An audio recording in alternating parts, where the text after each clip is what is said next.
Bodybuilding has always been seen as a sport of extremes. We're not just talking about big muscles or impressive physiques, we're talking about a world where the human body is constantly pushed to its absolute limit. Every workout, every diet, every prep phase, and every competition demands a level of discipline that very few people could sustain over time. From the outside, it's easy to focus only on the stage, the poses, the trophies, the physiques that almost look unreal. But behind that image lies a much harsher reality.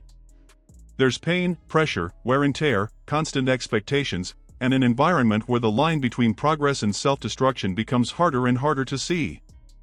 And that's where an uncomfortable question starts to surface, one that many people avoid, but that needs to be faced head-on. Why do so many promising athletes end up dying young?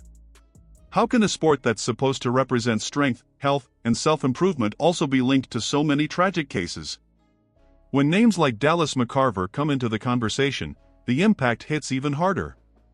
Because we're not talking about just any athlete, we're talking about a young, extremely talented competitor, someone who looked like he was destined to reach the very top of the bodybuilding world. That's exactly why this video can't be treated in a shallow way. The goal here isn't to point fingers or turn a serious issue into clickbait. The idea is to take a deeper look, to understand what's really behind these cases, and to reflect on how far the price of chasing the perfect physique can go. Because when deaths start happening repeatedly within the same environment, ignoring it is no longer an option. And maybe the most important question of all is this: are these tragedies just isolated incidents, or do they reveal something much bigger within the sport? Throughout this video, that's exactly what we're going to explore. We're going to talk about pressure, extreme standards, risks, choices, and consequences. So here's the invitation: try to watch this all the way through with an open mind, because this is one of those topics that makes people uncomfortable, sparks debate, and for that very reason, needs to be discussed. Whenever this subject comes up, there's almost an automatic reaction. A lot of people immediately point to steroids as the main, and sometimes the only, cause behind these tragedies in bodybuilding. It sounds like a simple, quick, and even convenient answer. But is reality really that straightforward? Or are we ignoring a much bigger part of the story? The truth is, serious health issues rarely come down to a single cause. The human body is incredibly complex, and most conditions are the result of multiple factors working together. Genetics, family history, nutrition, stress levels, sleep quality, and even psychological factors all play a role. So when someone tries to reduce everything to just steroid use, they're overlooking a whole range of elements that can be just as decisive. And here's something that often gets ignored. How many people have you seen or heard about who never touched any kind of performance-enhancing drugs and still suffered a heart attack, a stroke, or another serious health issue? It happens far more often than most people realize. In other words, the risk isn't limited to one specific group, it's part of the human condition itself. That doesn't mean steroids are harmless or that they don't increase risk, far from it. But turning this into an oversimplified discussion, where there's only one villain, can actually be dangerous. Because when we reduce a complex problem to a single cause, we lose the ability to understand the full picture, and with that, the chance to find real, effective solutions. Within the bodybuilding world, there's a quiet belief that many people carry even if they never say it out loud. The idea that once you reach a certain physical level, your body becomes stronger, more resilient, almost invincible. After all, when someone builds an extraordinary physique with extreme levels of strength and discipline, it's easy to start believing they're somehow above the risks that affect everyone else. But is that perception real, or is it just a dangerous illusion? The truth is, no matter how impressive a body looks on the outside, on the inside it's still human. Organs, systems, and biological limits don't follow the same rules as aesthetic appearance. Steroids don't create a shield against disease, they don't endlessly strengthen the heart, and they definitely don't make anyone immune to internal failure. In many cases, what looks like strength on the outside can actually be hiding silent damage happening within. And this is where one of the biggest dangers comes in, the illusion of control. When someone starts manipulating their body with substances, adjusting doses, cycles, and protocols, it creates the feeling that everything is under control. Like the risks can be managed or fine-tuned. As if there's a precise line you can walk right up to, without ever crossing it. But reality doesn't work like that.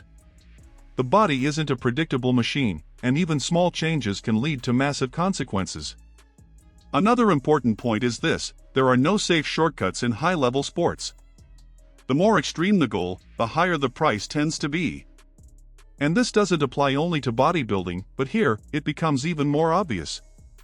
Because the final result, the physique itself, ends up acting as validation, making it look like everything is working perfectly, even when it's not. When the topic is steroids, the association with bodybuilding is almost automatic.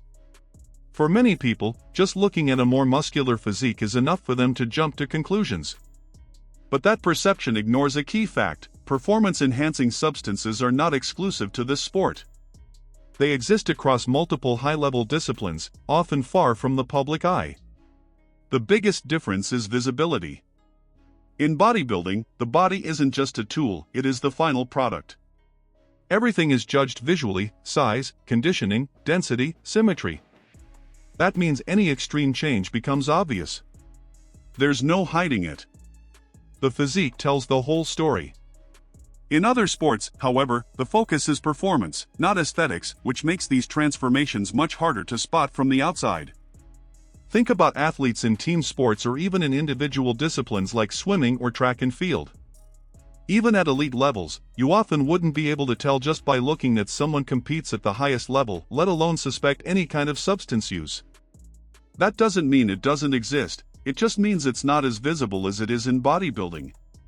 And that visibility is exactly what creates a much heavier stigma around bodybuilders. They end up being seen as the main or even the only representatives of this kind of practice, when in reality, they're just part of a much broader landscape. In bodybuilding, there's a fundamental difference compared to most other sports. The goal isn't to run faster, lift heavier, or score more points.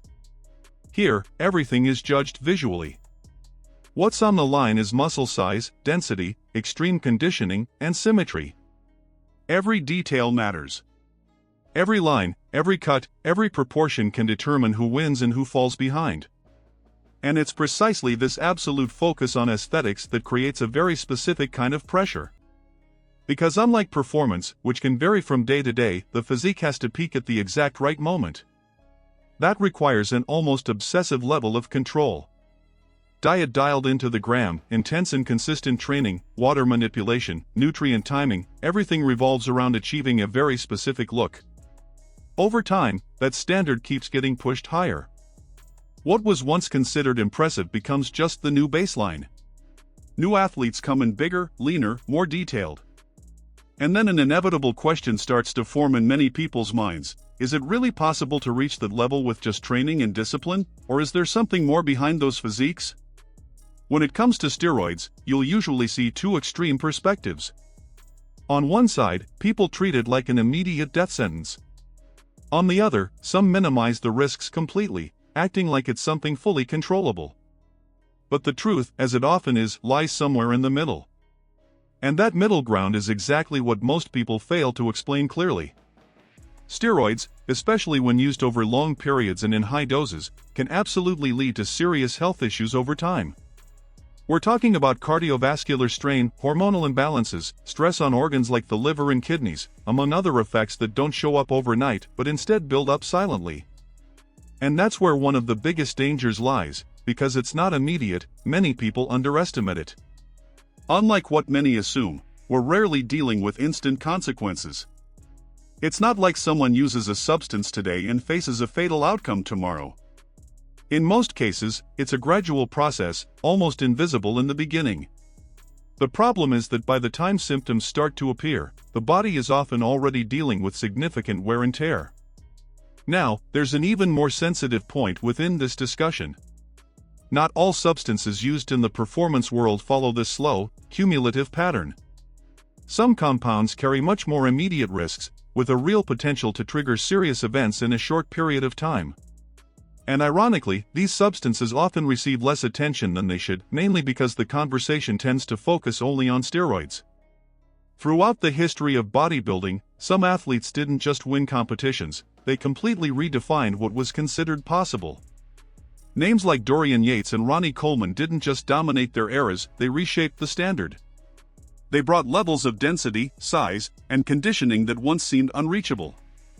And when that happens, the entire sport evolves along with it.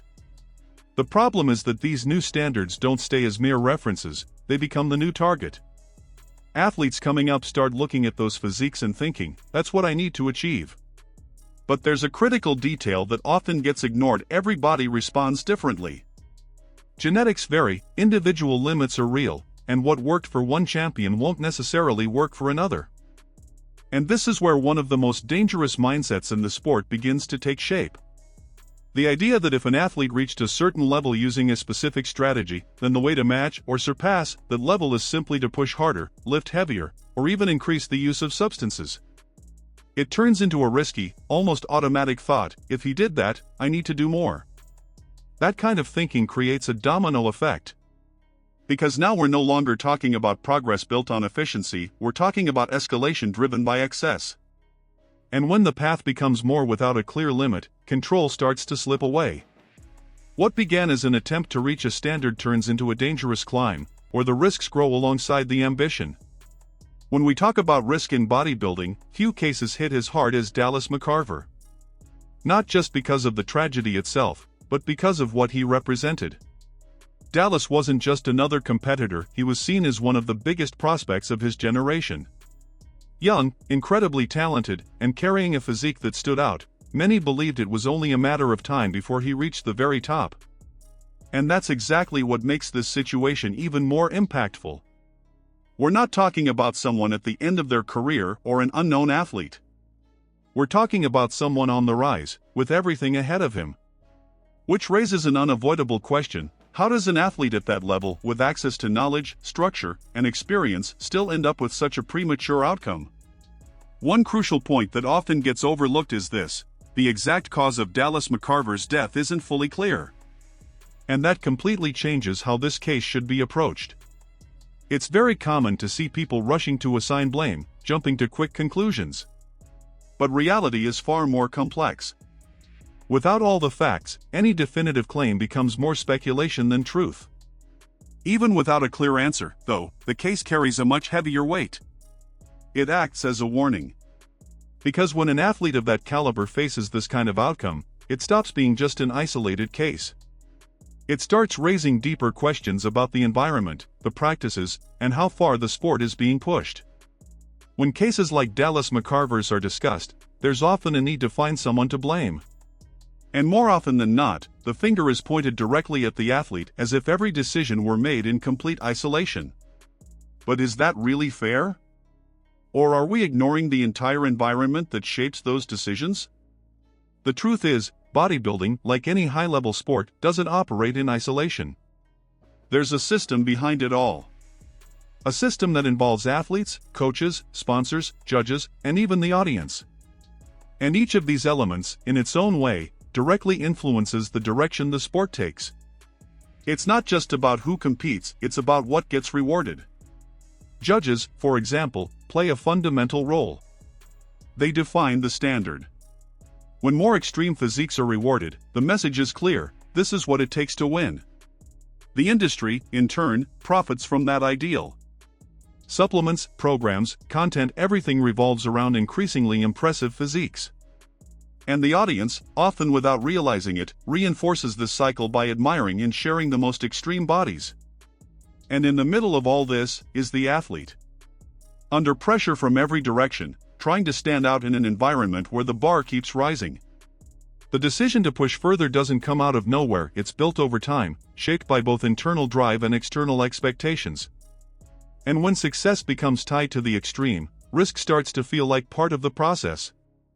So the question becomes unavoidable: to what extent does this system encourage dangerous decisions? Are we, in some way, contributing to this environment without even realizing it?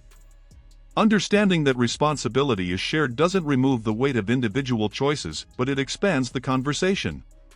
Because in the end, changing the direction of the sport doesn't depend on one person, it depends on the entire system behind it. And if the situation is already concerning among professional athletes, it becomes even more delicate when we look at amateurs. In recent years, there's been a worrying increase in people who, even without any intention of competing, start adopting more and more extreme practices in pursuit of the ideal physique. And unlike the professional world, there's often no structure, no guidance, and no preparation to deal with the consequences. A huge part of this movement is driven by social media. Every single day, thousands of people are exposed to physiques that are extremely lean, massive, and seemingly perfect. The problem is, what happens behind the scenes is rarely shown. The process, the risks, the sacrifices, all of that stays hidden. And what remains is just the final result, creating unrealistic standards and distorted expectations. And this is exactly where the danger starts to escalate. Many amateurs begin to believe they need to follow the same path to reach that level without realizing they're operating in a completely different reality. While professional athletes often have access to medical supervision, experienced coaches, and a lifestyle fully dedicated to the sport, the average amateur is usually on their own, relying on forums, random videos, or advice from people who may not be qualified at all. Without that structure, the risks increase dramatically.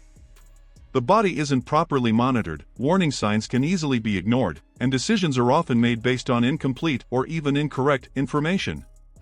What should be an activity focused on health, confidence, and well-being slowly turns into something much more dangerous, where the pursuit of aesthetics starts to come with a very high price.